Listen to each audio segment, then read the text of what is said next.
자신의 죄를 보게 된 다윗이라는 제목을 가지고 16번째 말씀을 전하고자 합니다. 정말 사람들은 살아가면서 생각지도 못한 많은 일들을 만나게 됩니다. 기쁨과 슬픔이 교차하면서 차곡차곡 쌓이는 그 시간들을 우리는 인생이라고 부릅니다. 그 인생은 기쁨만 있는 인생도 없고 슬픔만 있는 인생도 없습니다. 그 인생 가운데 사람들에게 배신을 당하는 것처럼 큰 고통은 없을 것입니다.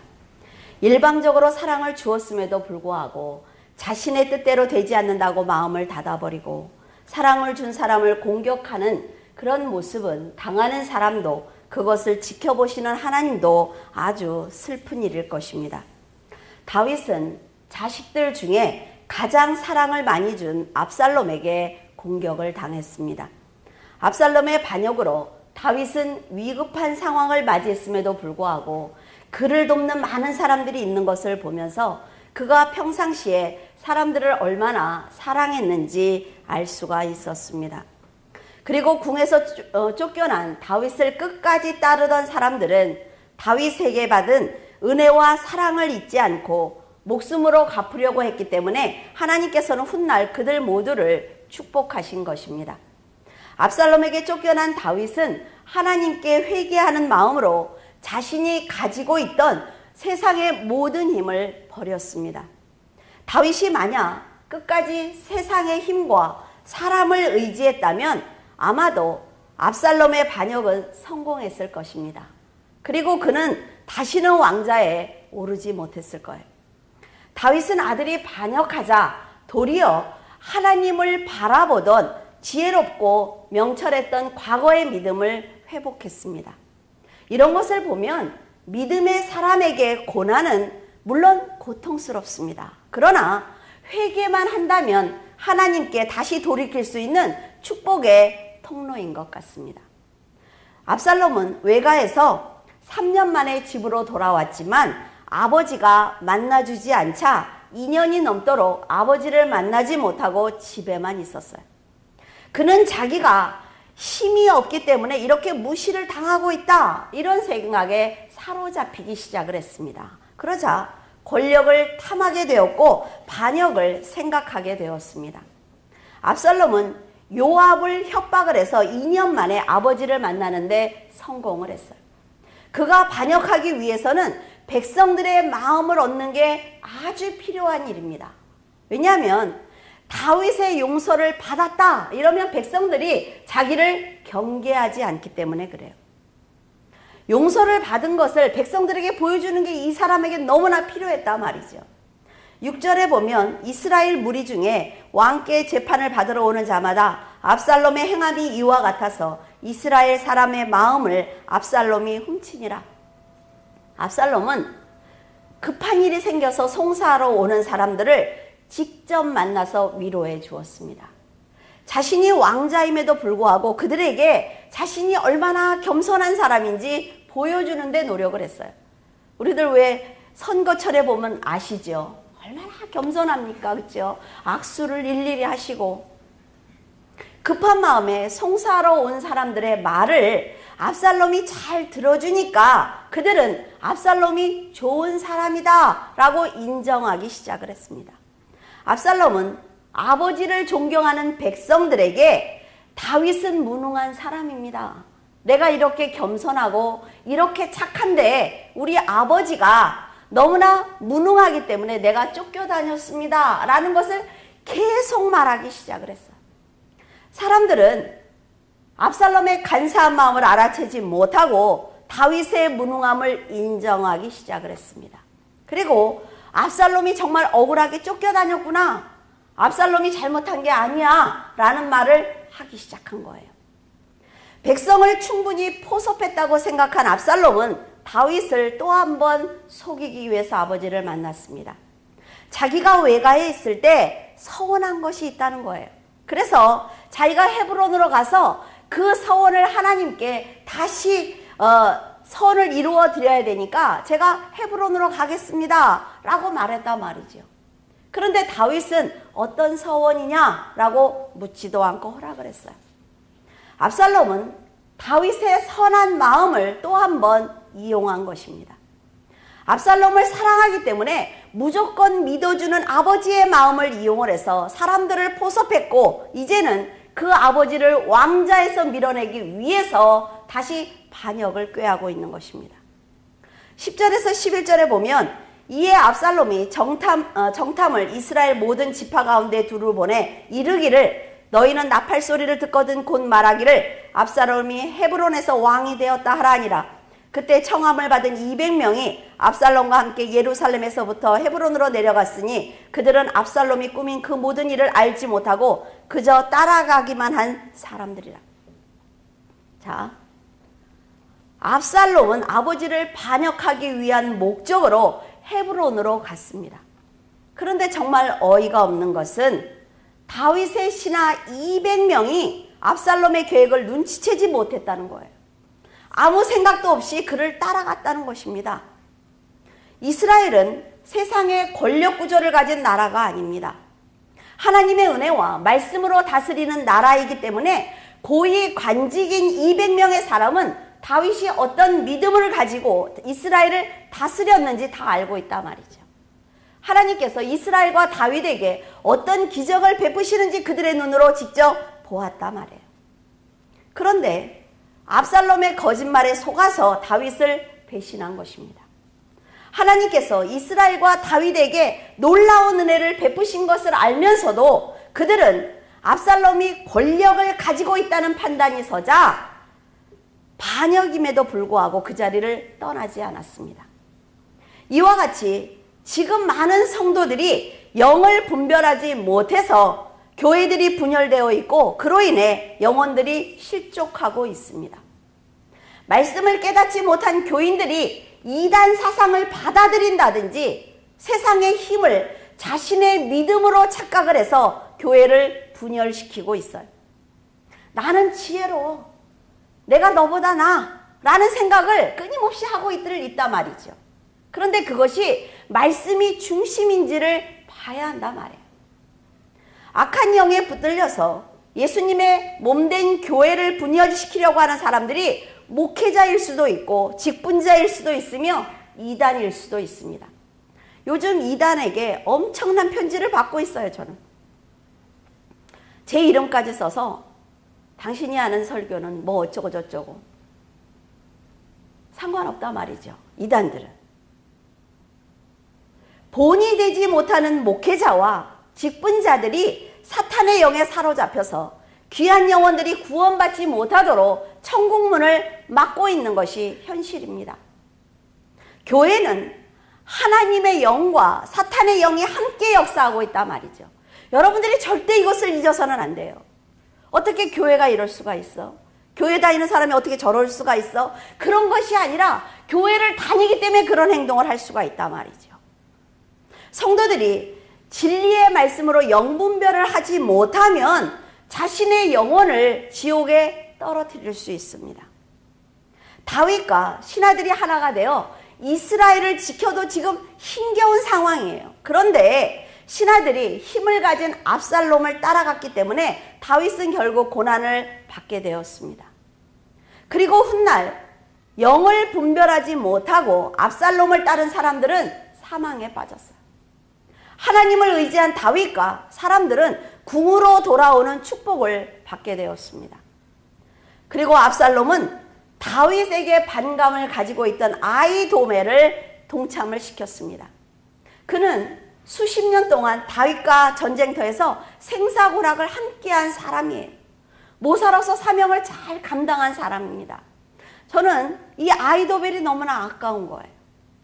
수많은 고배를 함께 넘겼던 아히도멜이 다윗에게 서운한 마음을 갖자 압살롬은 흔들리는 그 마음을 이용을 해서 다윗에게 반역하도록 한 것입니다. 분명한 것은 다윗이 아히도멜에게 잘못한 것이라는 거죠. 다윗이 잘못한 게 사실이에요. 그로 인해 아히도멜이 서운한 마음을 갖게 된 것도 사실입니다. 성도들이 하나님, 교회, 목회자와 성도 그리고 부모와 이웃에게 서운한 마음을 갖게 되면 사탄은 압살롬처럼 그 마음을 이용을 해서 그 영혼을 넘어뜨리는데 최선을 다할 것입니다. 그래서 억울한 일을 당했더라도 자신의 감정에 기대지 말고 자신의 인생을 인도하시는 하나님의 섭리를 전체를 보라는 거죠. 제가 여러분들에게 늘 하는 말 아닙니까? 어떤 일이 생겼을 때 그 한 사건만 보면 여러분 폭이 좁아져요. 그러니까 생각할수록 혈기가 나요. 그러나 전체를 보시라 말이죠. 어느 부분에서 내가 하나님의 나라를 향해서 달려가는 어느 부분에서 이 문제가, 이 상황이 일어난 것인지 판단하시라 말이에요. 그러면 영적으로 올바른 판단을 할 수가 있습니다. 여러분들에게 아주 중요한 얘기를 하고 있어요. 감정을 배제하고 좁은 길에 서서 이 문제를 바라보면 내가 이 순간에 참아야 할 것인지 아니면 행동을 취해야 될 것인지 올바른 판단을 할 수가 있습니다. 근데 이것만 보면 바로바로 움직여버린단 말이죠. 그리고 또 후회해.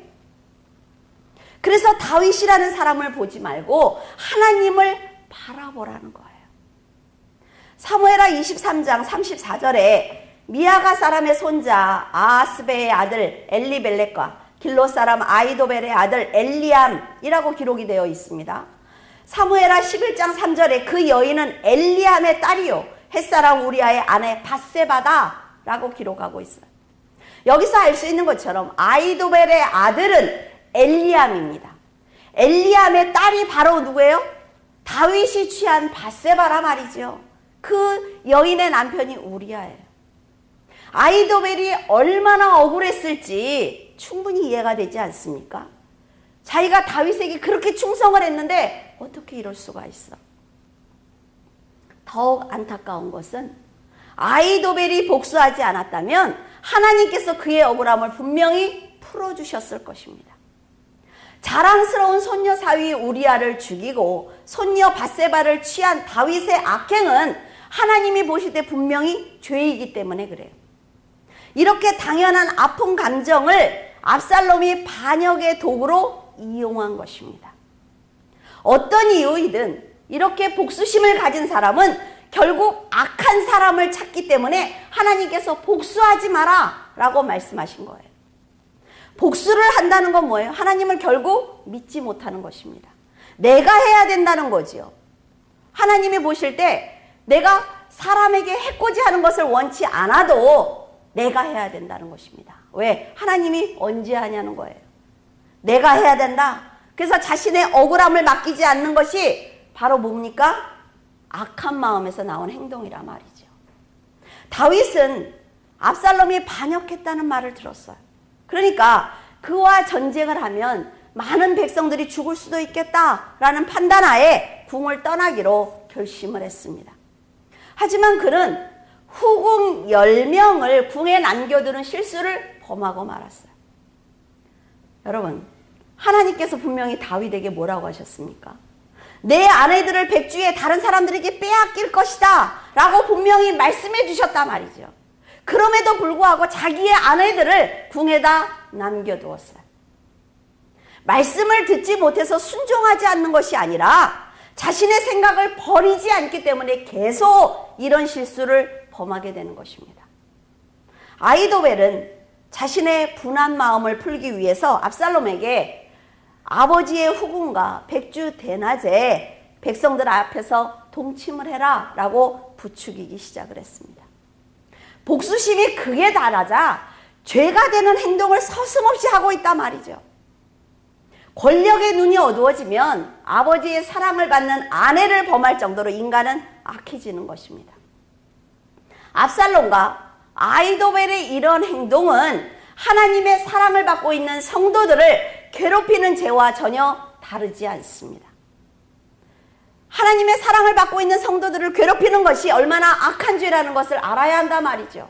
왜? 결국은 내가 하나님께 심판을 받으니까요. 다윗은 아들에게 쫓겨나가면서도 아마 하나님을 이해하게 되었을 것입니다. 자신의 생명을 사울로부터 보호하시고 편안한 삶을 주시자 하나님을 쉽게 배신하는 자신을 보면서 하나님께서 얼마나 아파하셨을까? 하나님께서 얼마나 고통하셨을까? 그 고통이 느껴졌기 때문입니다. 전세가 역전되었을 때 제발 압살롬을 죽이지 말아달라고 부탁하는 것을 보면 다윗이 그 아들을 얼마나 사랑했는지 알 수가 있어요. 아들과 싸울 수가 없어서 궁을 떠나는 다윗을 따르는 사람들이 굉장히 많았습니다. 그들은 손익을 따지지 않고 다윗에게 받은 사랑을 갚기 위해서 자신이 따라나가지만 않으면 너무나 편안하게 궁에서 살 수 있음에도 불구하고 다윗을 따른 것입니다. 다윗을 따르는 사람 중에 가드 사람 이때가 있었어요. 그는 요압과 아비새와 동등한 장군이었습니다. 본국에서는 대단히 용맹을 떨쳤던 큰 용사였어요. 이때가 다윗에게 받은 사랑을 잊을 수가 없어서 600명의 군사를 데리고 다윗을 따르겠습니다 라고 말을 하자 다윗은 이때가 다시 공경에 처할 것을 염려를 해서 궁에 남으라고 말을 했습니다. 지금 자신이 피난길을 떠나는 입장에서 보면은 자신의 안전을 보장해 줄 수 있는 사람들이라 말이죠. 이때와 600명의 군사들은 그에게 굉장히 큰 힘이 될 것입니다. 그런데 다윗은 이 전쟁이 사람의 의지나 계획대로 되는 것이 아니라 하나님께서 도와주셔야만 끝나는 전쟁이다라는 것을 알고 있었단 말이에요. 그래서 큰 힘이 될 이때를 보내려는 결단을 한 것입니다. 이때는 자신의 안전을 염려하는 다윗에게 내가 당신을 얼마나 사랑하고 있는지 이렇게 말을 했습니다. 여호와 내 주 왕의 사심으로 맹세하는데 왕께서 어느 곳에 계시든지 그리고 내가 죽든지 살든지 나는 왕과 함께 있겠습니다. 이때는 지금 다윗을 따라서 궁에서 나가면 언제 돌아올지도 모르고 어쩌면 영원히 돌아오지 못할 수도 있는데도 다윗을 배신하지 않았습니다. 다윗이 지금까지 자기와 백성들에게 어떤 은혜를 베풀었는지 그 은혜를 잊지 않았기 때문에 이런 충성을 맹세하고 있는 거예요. 눈앞의 이익보다 인간의 감정보다 지금까지 다윗에게 받은 은혜를 갚기 위해서 그를 따르는 이때의 신앙이 얼마나 아름다운지 모릅니다. 아히도벨은 인간의 본능에 충실했기 때문에 배신을 했습니다. 하지만 이때는 하나님께서 다윗과 함께 계신다는 것을 알기 때문에 망설이지 않았어요. 이때라고 다윗의 죄를 모르겠습니까? 다윗이 어떤 짓을 했는지 모르겠어요? 하지만 다윗의 죄는 하나님께서 치리하실 것이고 자신은 다윗에게 받은 은혜를 갚아야 한다는 믿음으로 이 길을 선택한 것입니다. 이때의 생각이 확고하자 다윗은 동행하는 것을 허락했습니다.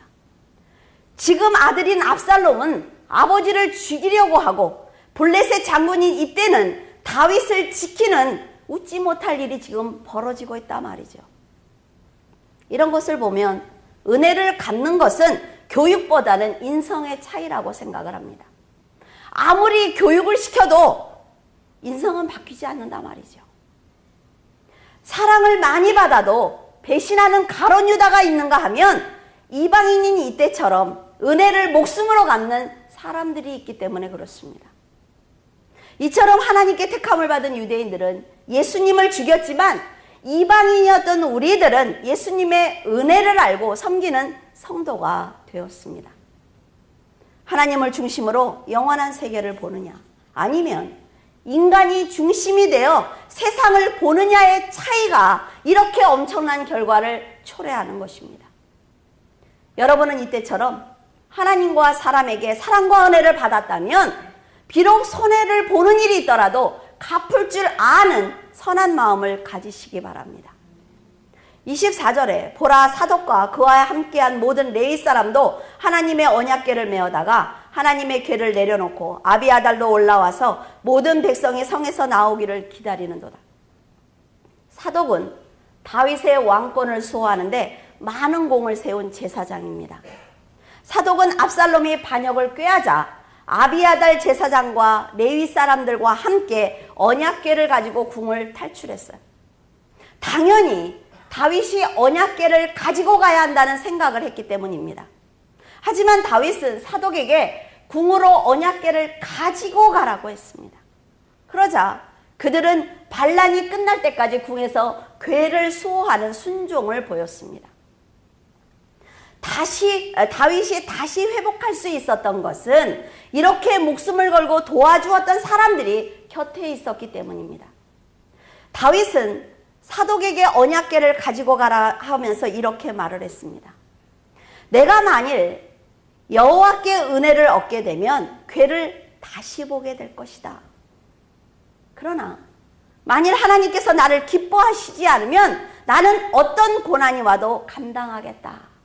여러분, 이것이 하나님만을 의지하는 다윗의 진심이고 믿음입니다.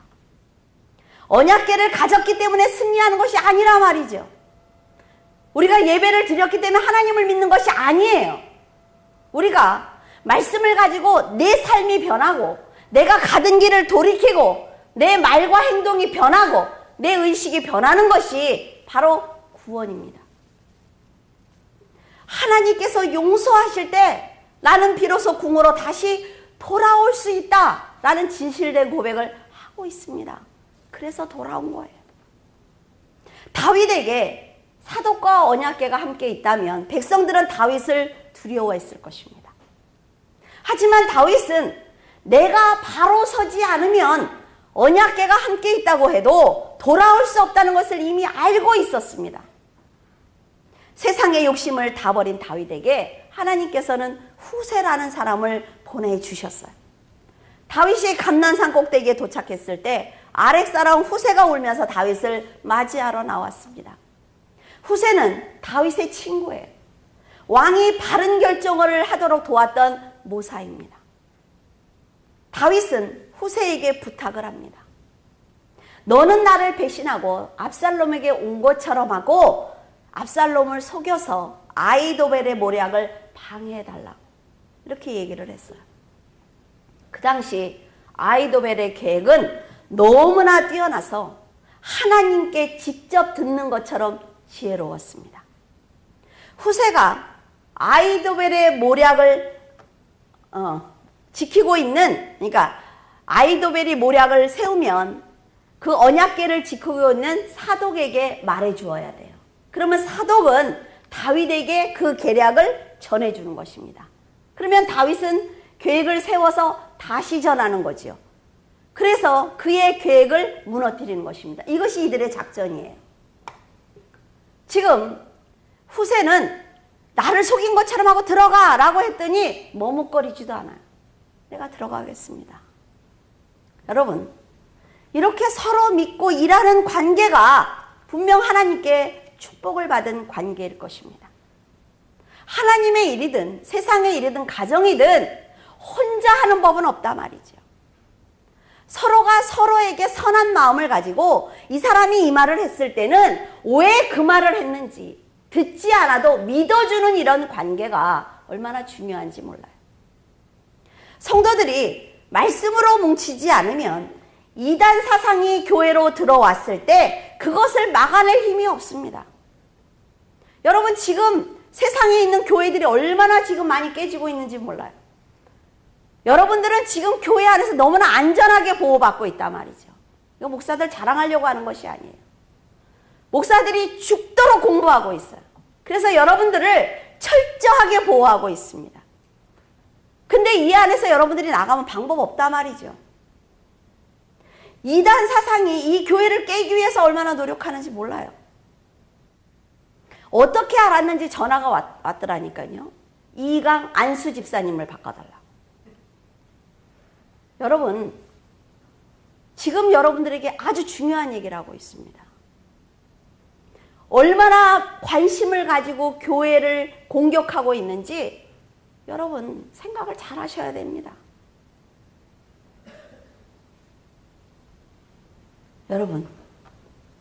여러분들이 이단 사상을 분별할 수 있습니까? 그들이 교묘하게 끝만 흐리는 것을 분별할 수 있어요? 당신들이 전하는 말만 진리야? 예, 진리입니다. 왜? 개인적인 말을 안 하잖아요. 성경 얘기만 하잖아요. 그러니까 그냥 주는 대로 받으시면 돼요. 여러분, 그들의 생각이 들어오기 시작을 하면 교회에 와서 일을 저질러도 분별하지 못한단 말이죠. 교회를 분열시킵니다. 영혼들이 영원한 사망에 빠지게 한단 말이에요. 만약 후세가 다윗을 배신했습니다 라고 거짓말을 했는데 압살롬이 믿지 않으면 후세는 그 자리에서 죽는 거예요. 그런데 후세는 죽음을 두려워하지 않았습니다. 왜? 다윗을 위해서라면. 다윗이라는 사람을 사랑한 것도 사실이지만 다윗을 통해서 하나님을 많이 사랑하고 하나님의 역사를 배웠단 말이에요. 이제 하나님의 역사를 잘 알기 때문에 어떤 상황에서도 하나님의 역사가 이루어지도록 최선을 다하고 있는 것입니다. 후세가 해야 할 일은 단 하나예요. 아히도벨의 계략을 패하게 하는 것입니다. 아히도벨의 성공은 곧 다윗의 죽음입니다. 이스라엘의 패망이에요. 다윗의 짧은 인생을 여러분 들여다보면 정말 많은 사건들이 거미줄처럼 얽혀있는 것을 우리는 볼 수가 있습니다. 이 길지도 않은 이 인생에 웬 일들이 그렇게 많아? 다윗이 부족하다는 것을 알면서도 그를 돕는 것이 하나님의 일이다 라는 생각을 가지고 목숨을 다해서 믿음으로 돕는 사람들이 있는가 하면 다윗의 일방적인 사랑과 은혜를 받고도 다윗을 도리어 해하려는 사람도 있습니다. 여러분은 성경을 통해서 알겠지만 다윗이 준 사랑은 결국 하나님께 받은 은혜를 나누어 준 거예요. 다윗이 무슨 사랑이 있겠습니까? 그렇기 때문에 다윗을 공격한 사람은 지금까지 받은 은혜를 하나님께서 직접 다 빼앗는 것을 볼 수가 있습니다. 그러니까 여러분들이 하나님 앞에 온전히 서라 말해요. 하나님, 저에게 악한 자들이 오지 않게 해주세요. 기도할 것이 아니라 여러분들이 하나님 앞에 온전하게 서면 하나님이 막아주신단 말이죠. 나는 하나님의 뜻대로 살지 않으면서 하나님은 내 편이 돼달라고 기도하는 것처럼 어리석은 게 없어요.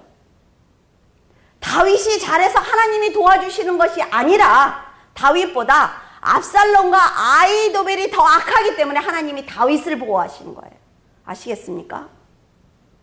그러니 여러분은 누군가에게 영육간의 도움을 받았거든 절대로 그의 은혜를 잊지 않기를 바랍니다. 하나님 보시기에 악한 마음을 절대로 갖지 않기를 바라요. 하나님께 죄를 지은 다윗과 억울함은 하나님께 맡기세요. 하나님과의 관계를 그리고 여러분이 잘 지켜나가기만 한다면 하나님께서는 여러분의 편이 되어주실 것입니다. 다윗을 가만두지 않겠죠? 여러분들의 억울함을 풀어주기 위해서. 그렇지 않습니까? 출애굽기 20장 16절에서 17절의 말씀처럼 내 이웃에 대하여 거짓 증거하지 말고 내 이웃의 집을 탐내지 말며 내 이웃의 아내나 그의 남종이나 그의 여종이나 그의 소나 그의 낙이나 무릇 내 이웃의 소유를 탐내지 말라 라고 말씀하신 거예요. 그래서 지금 압살롬이나 아히도벨이 다윗을 공격하고 비방하기 위해서 백성들에게 거짓말을 한 것은 다윗에게 거짓 증거를 한 것입니다. 다윗에 대해서. 다윗을 향한 백성들의 사랑을 빼앗으려는 사탄의 술수입니다. 그리고 이웃의 집을 탐내고 소유를 탐내는 것은 이웃이 하나님께 축복을 받고 누리고 있는 안식과 평안 그리고 믿음을 빼앗아서 고통을 줘서 하나님과 멀어지게 만들려는 사탄의 마음인 거예요. 그가 다 갖고 누리고 있는 거 뭡니까? 평안하다는 뜻입니다. 하나님 앞에 온전히 살아서 하나님이 다 주신 거예요. 그걸 갖고 있는 걸 다 빼앗고 싶단 말이죠. 그 사람의 마지막은 뭡니까? 그 사람을 무너뜨리는 거예요. 이웃을 거짓 증거하고 소유를 탐내는 것은 다윗이 하나님의 일을 감당하지 못하도록 고통을 주는 것이기 때문에 이런 행동은 죄인 것입니다. 다윗을 방해하는 것은 결국 하나님의 역사를 방해하는 거예요. 여러분, 하나님의 뜻은요, 이웃이 서로 나누고 도와서 더 풍성한 삶을 함께 누리는 것입니다. 나만 잘 사는 거 아니라 말이죠. 그래서 여러분의 안에 있는 믿음과 말씀을 반드시 다른 사람에게 나눠줘야 돼요. 왜? 나만 알면 됐어. 나만 이 좋은 말씀 알면 됐지 뭐. 굳이 내가 저 사람한테 전할 것 없어. 이게 뭐예요? 하나님의 역사를 방해하는 행동입니다. 다윗에게 사랑을 받았음에도 불구하고 아버지의 믿음과 평안을 빼앗아서 자신의 이득을 취하려는 압살롬과 그를 따르는 사람들은 모두 하나님께 심판을 그래서 받은 것입니다. 압살롬이 다윗이 주는 사랑을 진심으로 감사했다면 그는 평생 하나님이 주시는 은혜를 누리고 행복하게 살았을 거예요. 그래서 성도들은 이웃에 대해서 절대로 거짓 증거하지 말아야 합니다. 오직 하나님의 일을 감당하는 교회와 성도를 도와서 하나님께 영광을 드려야만 해요. 그것이 여러분들이 복을 받는 방법이라 말이죠. 복을 달라고 기도하지 말고 하나님의 말씀대로 살아보시라는 거죠. 다윗이 고난을 벗을 수 있는 방법은 자신을 방해하고 있는 사람만 볼 것인지 아니면 스스로 새 부대를 준비할 것인지 이것의 차이입니다. 하나님께서 도우시려고 해도 헌부대를 가지고 있으면 도와주실 수가 없어요. 여러분이 믿음의 새 부대를 가지고 있으면 자연스럽게 여러분들에게 복을 주신단 말이에요. 왜? 아무리 줘도 터지지 않으니까. 다 맡겨놓고 이렇게 빵빵하게 줘도 와서 그러실 것 아닙니까? 은희야, 쟤 좀 나눠줘. 그러면 언제든지 퍼서줄 거 아니에요. 근데 헌부대는 어때요? 터지지 않을 만큼만 줄 수밖에 없단 말이죠. 여러분은 하나님께서 도우실 수 있도록 헌부대를 버리시기 바랍니다. 다윗이 언약궤가 있다고 해서 승리하는 것이 아닌 것처럼 여러분이 세상의 능력이나 힘을 가졌다고 하나님께 은혜를 받는 것이 아니라 말이죠. 축복은 여러분이 믿음으로 올바로 서 있을 때 받는 것입니다. 사실이에요. 정말로 여러분이 세상에서 잘 살고 싶거든 믿음으로 올바로 서시기 바랍니다. 사독이나 이때나 후세처럼 다윗을 돕는 사람은 그들의 믿음으로 하나님의 축복을 받을 것입니다. 그런데요, 다윗은 하나님께 회개하고 용서를 받아야만 궁으로 돌아올 수가 있는 거예요. 무슨 얘기인지 아시겠습니까?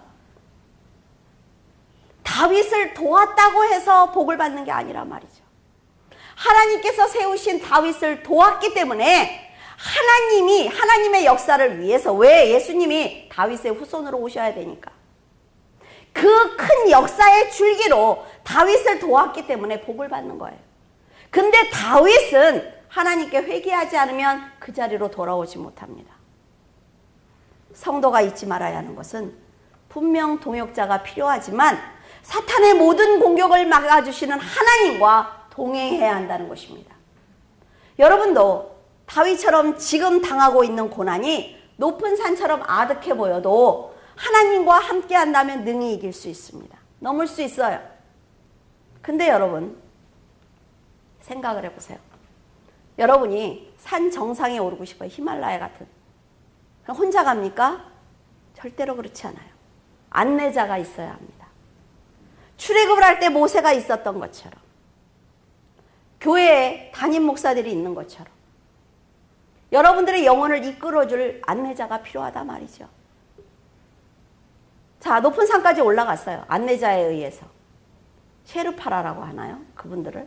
자, 그분들이 짐도 지어주고 같이 올라갔어요. 올라갔는데 정상에 딱 섰어요. 어때요? 이제 안내자 필요 없죠. 안내자한테 함부로 합니다.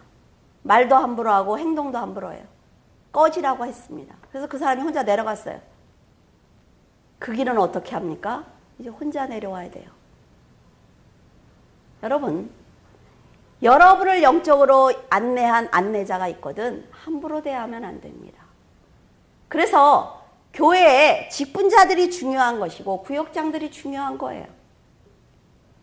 말씀으로 나를 하나님 앞에 안내해 준 그 사람들이 얼마나 중요한 사람들인지 모릅니다. 그런데 사람들은 웬만큼 말씀을 배우면 필요 없다고 그래요. 필요 없다고 합니다. 그러면 그 높은 산에서 혼자 내려와야 돼요. 이걸 모른단 말이죠. 정말 그 사람들이 필요 없다고 말하고 싶거든 여러분들이 육신의 숨이 끊어져서 하나님 앞에 갔을 때 그땐 필요 없어요. 아시겠습니까? 여러분, 다윗이 철저하게 죄를 회개했기 때문에 그는 궁으로 돌아왔습니다. 그런데 회개하지 않았을 때 하나님은 압살롬이라는 채찍을 마련했어요. 하나님의 은혜에 감사하지 못하는 사람은 받은 은혜만큼 반드시 고난의 산을 넘게 될 것입니다. 여러분들에게 삶을 사는 지혜를 알려드리는 거예요. 목사들한테 잘해라? 그 얘기하는 거 아니란 말이죠. 그런 유치한 생각을 하는 건 이미 옛날에 끝났어요. 여러분들이 복을 받았으면 좋겠어요. 정말 여러분들이 세상에 나가서 잘 됐으면 좋겠어요. 궁에서 쫓겨나면서도 그 누구도 원망하지 않았던 다윗처럼 모든 문제를 자신에게 돌린다면 자신의 죄를 볼 수가 있습니다. 여러분은 문제가 생겼을 때 그 문제의 핵심을 볼 수 있기를 바랍니다. 우왕좌왕하지 말고 이 문제의 핵심이 뭐냐 말이죠. 사람과의 문제로 보면 피해의식이나 열등의식에 사로잡혀서 온전히 자신의 인생을 바라볼 수 없습니다. 다 누구 때문에, 너 때문에, 너 때문에라고 말하는 사람은 피해의식이 있는 거예요. 하나님 앞에 선 자신을 보면 그 죄가 보입니다. 그리고 하나님께서 마련하신 피난처가 보여요. 그래서 그 고난을 이겨낼 수 있는 거예요. 이것이 바로 인간의 지혜를 뛰어넘는 하나님의 지혜입니다. 언약궤를 돌려보낸 다윗처럼 오직 하나님만 도와주실 수 있다는 믿음만 갖고 있으면 하나님께서는 여러분도 다윗처럼 승리하게 하실 것입니다. 언제나 자신의 죄를 보고 겸손한 자리에 앉는 다윗처럼 새 부대를 준비하는 귀한 성도가 되시기를 예수 그리스도의 이름으로 축원을 드립니다. 기도하겠습니다. 하나님 아버지, 은혜를 감사를 드립니다. 우리들은 자녀들을 키울 때 제일 처음 하는 일이 이것은 하면 안 돼, 이것은 잘했어, 칭찬과 책망으로 자녀들을 키우기 시작을 합니다. 그런데 책망이 없는 자녀들은 버릇이 없고 어떤 것이 선인지 악인지 구별하지 못합니다. 그러나 하나님 아버지, 책망을 할 때 부모들의 마음은 아픕니다. 하나님, 제 마음이 그렇습니다. 성도들이 일주일에 한 번씩, 일주일에 3번 하나님께 예배를 드리러 왔을 때 칭찬만 해주고 싶습니다. 그러나 하나님 아버지, 당신들이 잘하고 있다고, 당신들이 한 말이 옳다고, 당신들이 한 행동이 옳다고 칭찬만 하다 보면 세상의 길로 갈까 두려워. 아버지 하나님, 다시 한번 예수 그리스도의 길을, 아버지의 선을 한번 긋습니다. 이것이 하나님 아버지 책망일진데 성도들은 마음이 편하겠습니까? 그러나 하나님, 이 책망을 자신의 것으로 만들기를 원합니다. 그래서 하나님의 길로, 오직 예수 그리스도의 길로 하나님 걸어간다면 그 마지막에는 하나님의 놀라우신 귀한 품이 기다리고 있을 것입니다. 하나님 아버지, 목회자가 할 수 있는 일이 무엇이 있습니까? 하나님께서 저희들에게 맡겨주신 것은 오직 말씀을 전하는 것뿐입니다. 하나님 아버지, 성도들을 세워주시옵소서. 성도들을 축복하여 주시옵소서. 이제 하나님 말씀을 자신만 알고 있는 것이 아니라 사람들에게 이 길로 가야 한다고, 예수 그리스도의 길로 가지 않으면 세상의 길로 빠질 수밖에 없으며 사단의 먹이가 될 수밖에 없다고 전하는 귀한 성도들이 되기를 원합니다. 하나님께서 성도들의 가정과 영혼을 지키시고 하나님, 이단의 사상이 난무하는 이 세상에서 오직 하나님의 진리의 말씀을 붙들고 살아갈 수 있도록 하나님 축복하여 주시옵소서. 아버지 하나님, 너무나 위험한 세대에 살고 있습니다. 하나님, 언제 핍박이 올지 알지 못하는 이 시대에 살고 있습니다.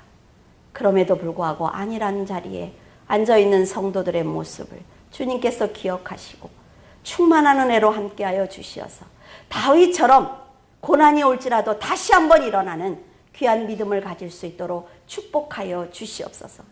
주님께서 함께 하심을 감사하며 우리 주 예수 그리스도 이름으로 기도드립니다. 아멘.